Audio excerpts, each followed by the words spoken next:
candidata, seu tempo começa a correr a partir de agora, são 30 minutos. Bom dia para a senhora, seja bem-vinda.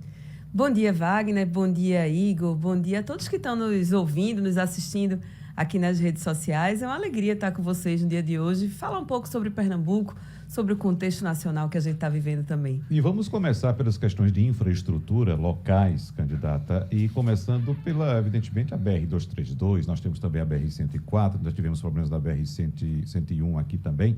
Enfim, uma história que a senhora conhece muito bem. Mas, como eu disse agora há pouco, a sua chapa é composta por Sebastião Oliveira como vice, que foi secretário de Transportes do governo Paulo Câmara por praticamente todo o primeiro mandato de Paulo Câmara.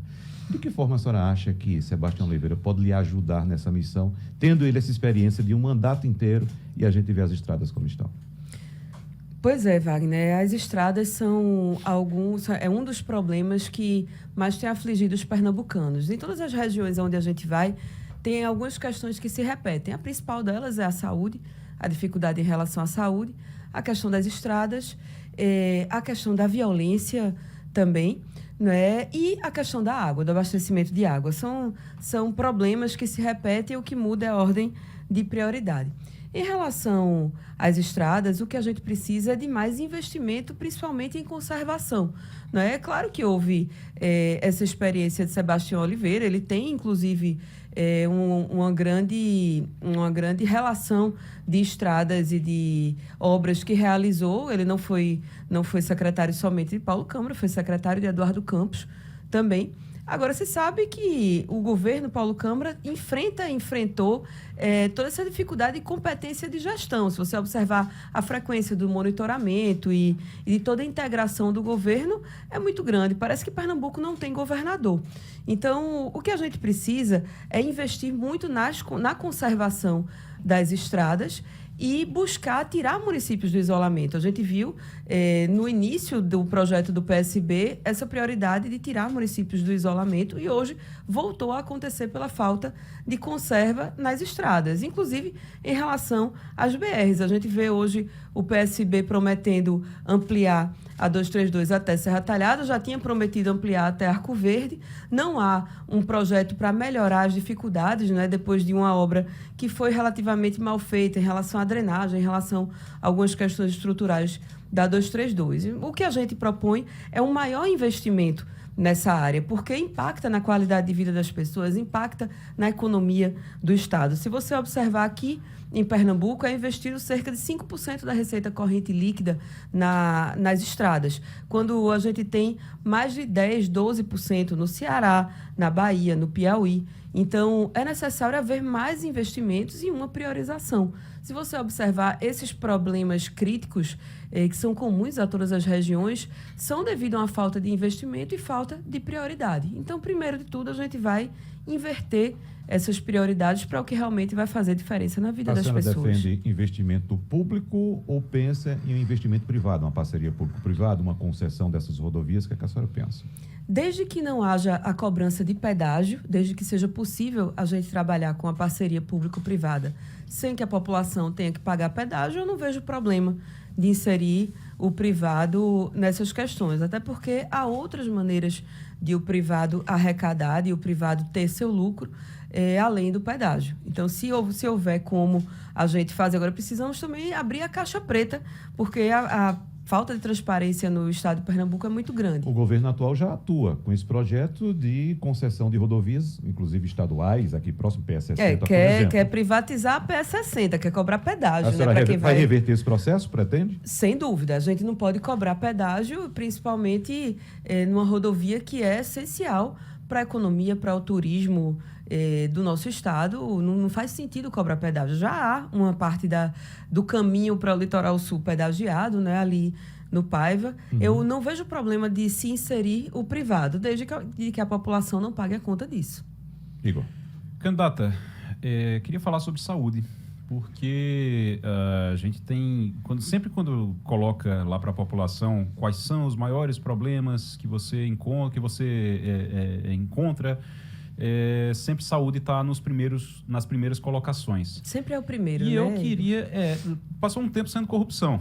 inclusive por conta de tudo que aconteceu. Mas hoje voltou a ser saúde. E eu queria entender o que é que a senhora pretende fazer para a saúde do interior. Por que é que eu estou focando no interior? A gente vê muito a questão da entrada do Recife, a dificuldade que é, porque eu tenho o transporte, o tratamento fora do domicílio, que é feito dos municípios que trazem aqui para o Recife, trazem para serem atendidos, para as pessoas serem atendidas aqui, e a gente não tem esse tratamento, essas especialidades no interior. Você tem alguns polos, mas não tem, em várias regiões, você tem uma dificuldade em relação a isso. A senhora tem um projeto, uma proposta voltada exatamente para isso, para não ser necessário que as pessoas tenham que vir ao Recife para serem atendidas aqui? Temos sim, Igor. Inclusive, é um dos pontos principais do nosso programa de governo, de uma maneira geral. Porque hoje o que mais aflige o pernambucano é a saúde, principalmente em relação ao interior. Nós temos hoje 33, já temos na nossa rede, 33 hospitais estaduais, dos quais 17 estão na região metropolitana e 16 no interior. Então, se você observar, essa rede que já existe está abandonada, está sucateada. O Hospital da Restauração é um retrato da saúde hoje de Pernambuco. E o grande problema é a concentração de serviços, de especialidades aqui na região metropolitana, a concentração de médicos também. O atual governo, ele prometeu, passou todos esses anos prometendo a construção de um grande hospital em Petrolina, de um grande hospital em Serra Talhada, do Hospital de Garanhuns, Mestre Dominguinhos, do Hospital da Mulher de Caruaru, e não cumpriu nenhuma dessas promessas, que são extremamente necessárias. O Hospital de Serra Talhada está pela metade, tá? E usou ainda uma parte da estrutura como leitos de Covid, mas não está cumprindo sua função. E quando a gente fala em construção de hospitais, em pagar esse passivo de promessas do PSB, tem gente que pensa que quem é daqui da metropolitana, quem é de Vitória de Santo Antão, quem é de outras cidades, não vai ter impacto com isso, mas vai sim. Porque a partir do momento que você tem um grande centro que atende média, alta complexidade, especialidades em Petrolina, outro em Serra Talhada, outro em Garanhuns, isso desafoga o Hospital Regional de Caruaru, que já está colapsado, e desafoga também a metropolitana. Então, nós temos essa meta de cumprir o passivo prometido pelo PSB, descentralizar esse atendimento, descentralizar essa rede. Por exemplo, tem gente que sai de Araripina para se tratar de câncer aqui no Recife. É um tratamento sofrido, que você sofre emocionalmente, sofre fisicamente, tem que vir para o Recife e andar 700 quilômetros, andar 12 horas no ônibus. Não é? Tem gente que sai de Petrolândia para vir aqui para o Recife, basta passar na Ilha do Leite para ver, fica às vezes em casa de apoio.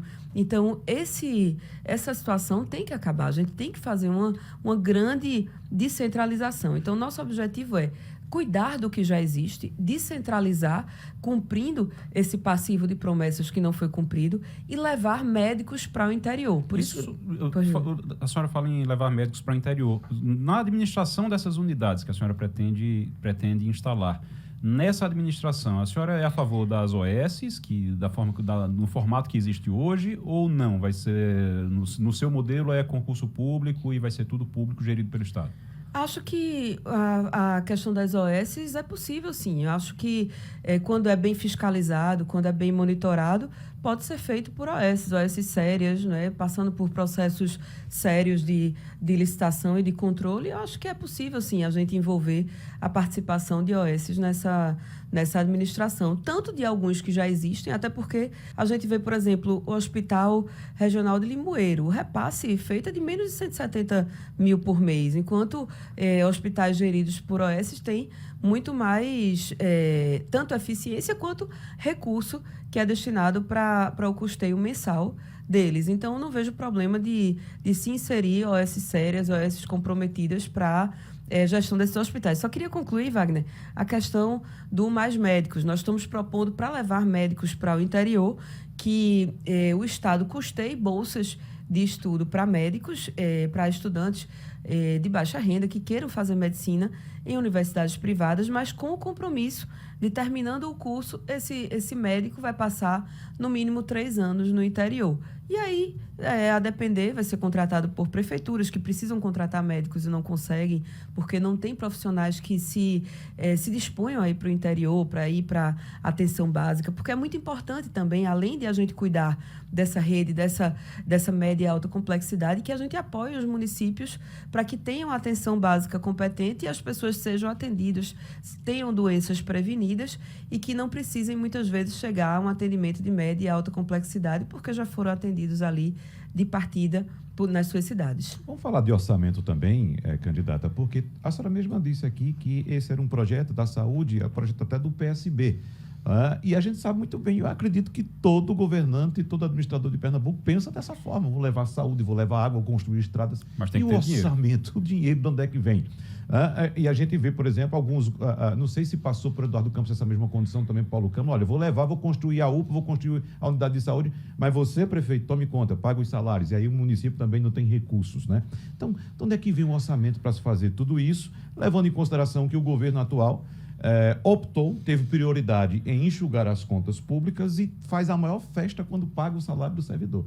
Então, evidentemente que tem que pagar o salário do servidor, né? Mas parece que a prioridade é essa: é arrecadar, enxugar as contas públicas e pagar o salário do servidor.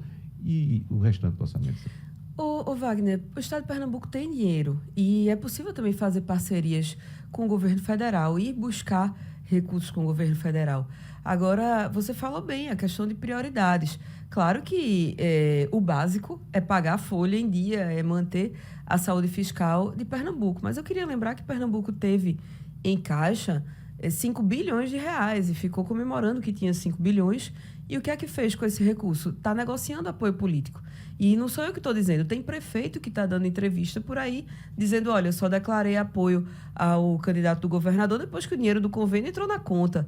Então, não estou dizendo que não são obras importantes, pavimentações de ruas, em municípios do interior. Isso é importante para a população, a urbanização, claro, mas não foi estabelecido uma priorização dessas obras. Por exemplo, com 5 bilhões a gente concluiria as 4 barragens da Mata Sul, que são importantes para se integrar com o sistema de abastecimento do Agreste, para evitar tragédias. A gente concluiria obras importantes com esse recurso. Concluiria os hospitais, o Hospital de Serra Talhada, o de Petrolina, o de Garanhuns. Então, tinha muita coisa para fazer. É uma questão de planejamento, de elencar as prioridades e de fazer com o que tem e buscar parcerias, porque o que o governo do Estado faz quando fica alegando perseguição política é que se recusa a dialogar.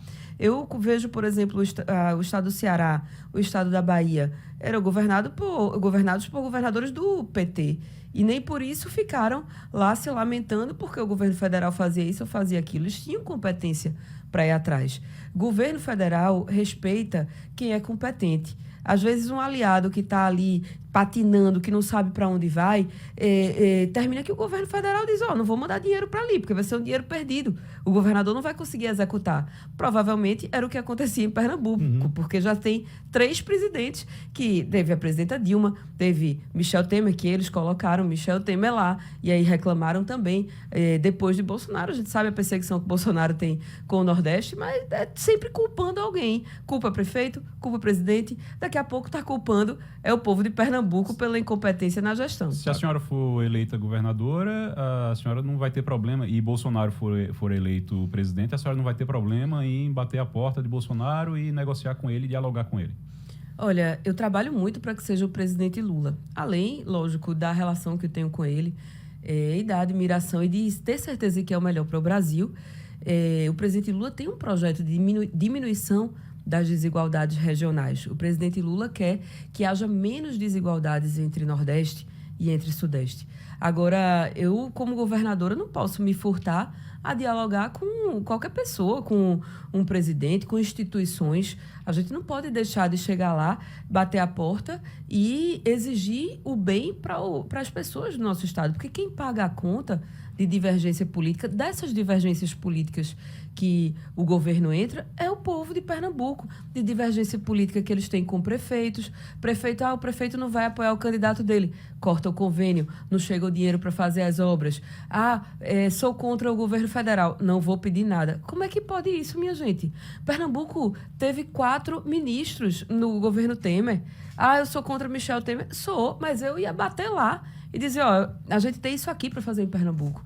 E divulgava também, porque ia pegar muito mal para os ministros pernambucanos não liberarem os recursos necessários para fazer obras importantes para Pernambuco. Então, a gente precisa ter esse diálogo, ter essa habilidade. E isso eu tenho. Tanto é que formamos uma chapa entre pessoas que militavam em campos distintos, em campos políticos distintos. André de Paula, que é um político aí com 40 anos de experiência, entrou na política pelas mãos de Marco Maciel. Eu que sou neta de Arraiz, minha escola política é Arraiz, a gente conseguiu estabelecer essa relação de diálogo. O próprio Sebastião, que é um político mais ao centro, mas que participou da primeira campanha de Eduardo Campos, o pai dele era aliado de Arraiz desde 86, então a gente conseguiu promover essa unidade. Eu estou aqui para dialogar, estou no Parlamento Federal, me dou bem com deputados de todas as correntes político-partidárias, sou uma deputada que tem uma articulação importante. Então, a política é isso, a política é a arte do diálogo e, sem dúvida alguma, para trazer benefício para Pernambuco, a gente vai dialogar com quem for preciso. Candidata, me parece que entre a senhora e o PSB há muito mais convergências ideológicas do que divergências, até porque essa já fez parte do partido, não é isso? Agora, no que diz respeito, voltando ali, pegando só um ganchinho, mas a gente já falou da 232, mas outras questões de infraestrutura que precisam ser resolvidas em Pernambuco, por exemplo, o metrô, discute-se a privatização do metrô, a gente acabou de falar agora há pouco a respeito da provável privatização da Compesa, e eu lembro muito bem que durante o governo Eduardo Campos foi anunciada ainda a concessão da rodovia BR-232, e por causa desses elementos ideológicos, essa concessão não foi adiante. E desde então nós estamos aguardando uma solução para essa rodovia. A senhora quer dizer que no governo Marília Reis, todos esses projetos de privatização ou concessão serão engavetados? Wagner, primeiro eu queria fazer uma observação que hoje eu não identifico qual ideologia o PSB defende, né? A gente, se for observar ao longo dos últimos anos, o PSB muda ao sabor do vento. Quando o vento sopra para um lado, ele defende um tipo de corrente política ou uma ideologia diferente. O PSB chegou a defender a independência do Banco Central, por exemplo, já chegou a dizer que ia tirar o socialismo do seu estatuto. Então, a depender de como seja, pro lado que o vento está soprando, o PSB vai para um lado ou vai para o outro. Eu tenho minha ideologia e meus posicionamentos políticos bastante definidos. E eu mesma disse aqui a você que não tinha nenhum problema em envolver o privado, em envolver OS na gestão de hospitais. Não tem nenhum problema em relação a isso. O que a gente não pode envolvendo privados, a gente penalizar a população. Se está posto, se a legislação permite, se a gente consegue fazer a concessão de uma maneira que não seja cobrado pedágio, para que as pessoas não sejam penalizadas no seu percurso, se a gente consegue fazer que o privado obtenha lucro de outras maneiras, não tem problema se é para melhorar a gestão pública. Lembrar também que o PSB fez essa concessão, a PPP da Compesa aqui na Metropolitana, que é uma caixa preta, que a gente não sabe como é que funciona. Como é que está a BRK? Por que é que não deu os resultados necessários? Então, esse é o problema. Quando a gente envolve o privado e não entrega para a população o que deveria. O povo não quer saber, as pessoas não querem saber se tem privado, se não tem, como é que funciona. Querem que a água chegue na torneira delas, querem que chegue saneamento, querem ter estrada de qualidade. E a gente precisa fazer isso sem penalizar quem mais precisa, sem penalizar aqueles que têm dificuldade aqui no Estado. Igor? Candidata, a gente falando agora sobre o Sertão. A senhora tem o Sebastião Oliveira como vice, e ele é do Sertão, mas é ali do Sertão do Pajeú. E eu queria saber da sua proposta, da sua prioridade para o Sertão do São Francisco. Quando a gente puxa para o Sertão do São Francisco, que são regiões diferentes, apesar de ser tudo sertão, são regiões diferentes, com particularidades entre elas. Então, qual é a sua proposta, qual é o seu planejamento para aquela área ali? O que é que a senhora pretende para aquela área? É bom que você tá trazendo a questão de uma região bastante próspera, não é? Aqui de Pernambuco, que é o sertão do São Francisco. E que a gente precisa, sem dúvida alguma, primeiro rever a política tributária para que a gente possa atrair e fomentar que outras empresas pernambucanas, inclusive, se instalem lá, cresçam o suficiente. E a gente vê que muitas pessoas, muitas empresas lá têm dificuldades em relação a incentivos para permanecerem na região. A própria questão das estradas, que é uma região que sofre assim como as outras. A saúde em relação ao hospital, que já deveria ter sido construído em Petrolina e que já anunciaram, já voltaram atrás, já foram, voltaram. Sem dúvida alguma, seria o hospital de Petrolina vai impactar no sertão inteiro, porque hoje tem gente que sai do sertão do Araripe para o Recife, podendo sair do sertão do Araripe para Petrolina para se tratar. Então, lá, sem dúvida alguma, é um polo educacional de referência, não somente aqui em Pernambuco, mas no Nordeste.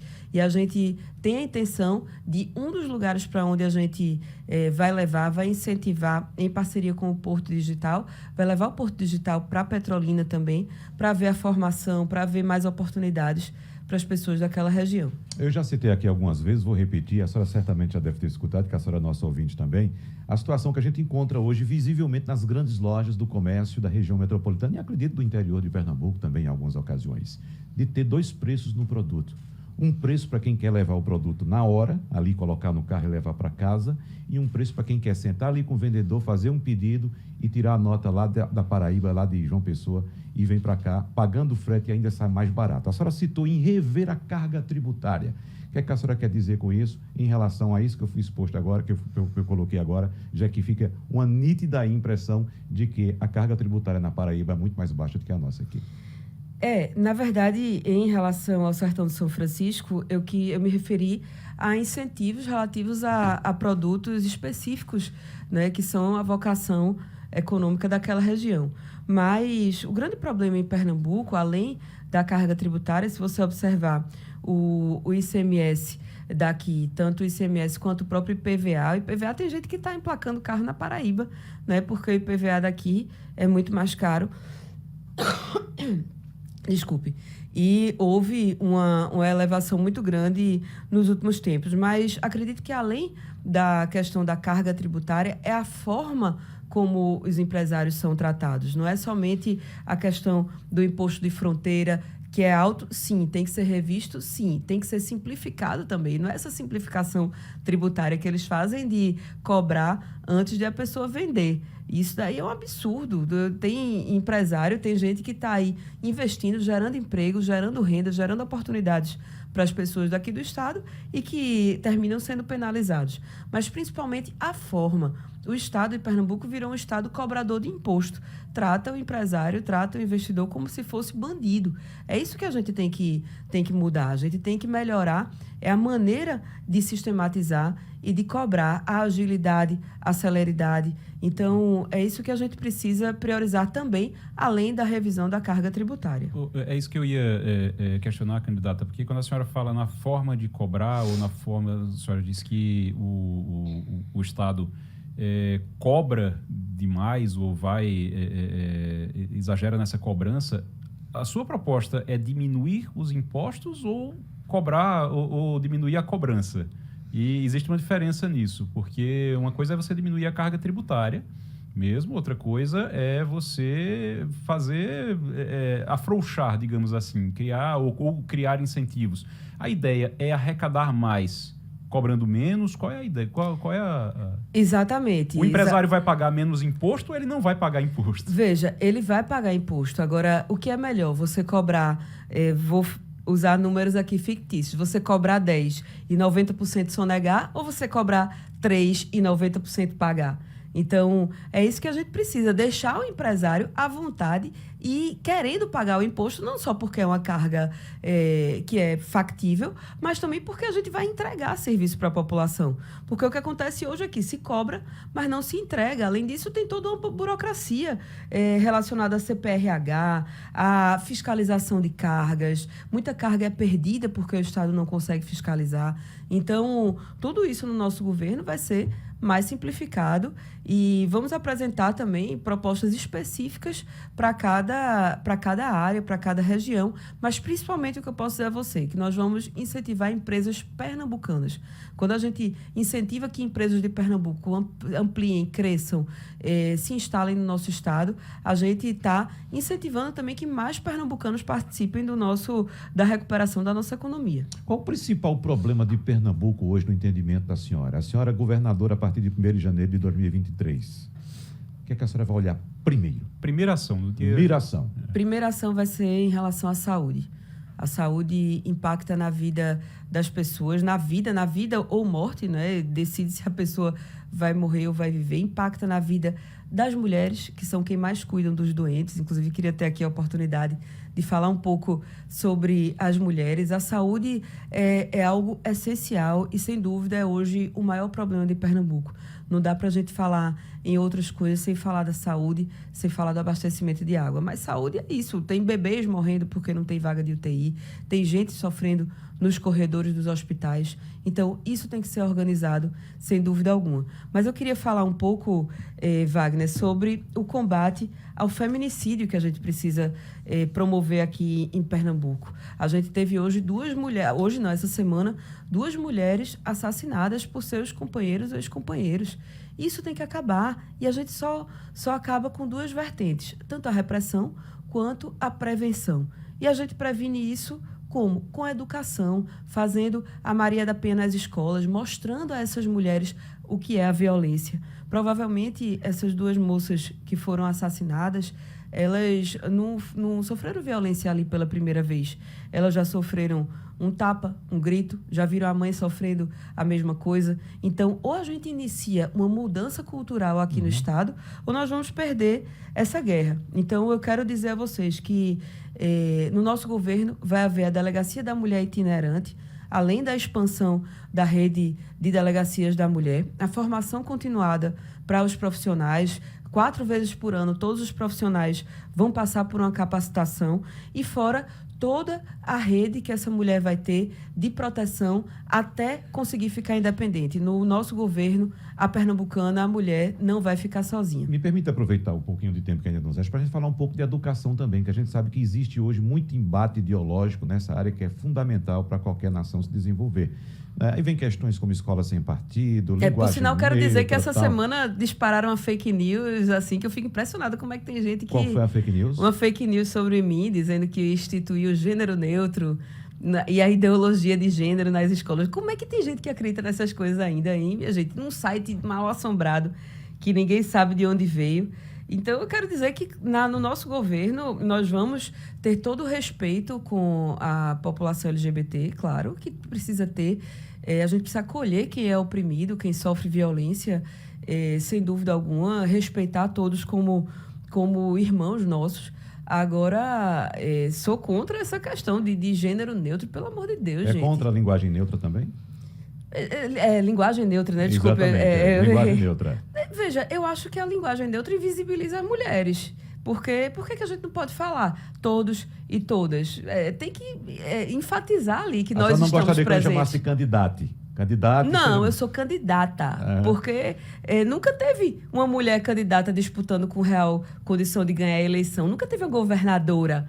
Então, sem dúvida alguma, a gente estabelece também questões políticas com a linguagem e eu sou a favor que as mulheres sejam incluídas em tudo, inclusive na nossa linguagem, especificamente no nosso gênero feminino. Então, candidata, deixa eu lhe perguntar rapidinho, que o nosso tempo está curto, sobre política agora no final, sobre a formação da sua chapa. Seus adversários acusam muito a senhora de estar agora saindo da esquerda e indo para a direita por conta de André de Paula e de Sebastião Oliveira. O que a senhora tem a dizer sobre isso?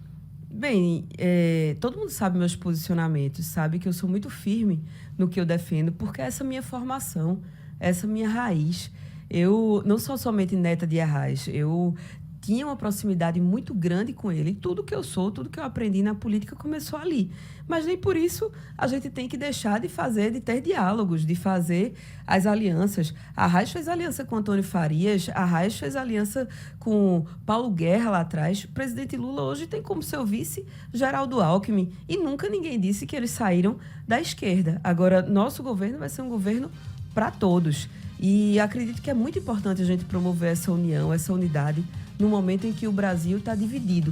Eu tenho meus posicionamentos, André de Paula tem os dele, mas nós estamos convergindo por um bem comum, que é fazer Pernambuco voltar a crescer, fazer o povo de Pernambuco voltar a ser feliz, voltar a ter dignidade, voltar a ter orgulho de ser pernambucano. Candidata, a senhora tem esse tempo aqui de 30 segundos para se despedir do seu eleitorado.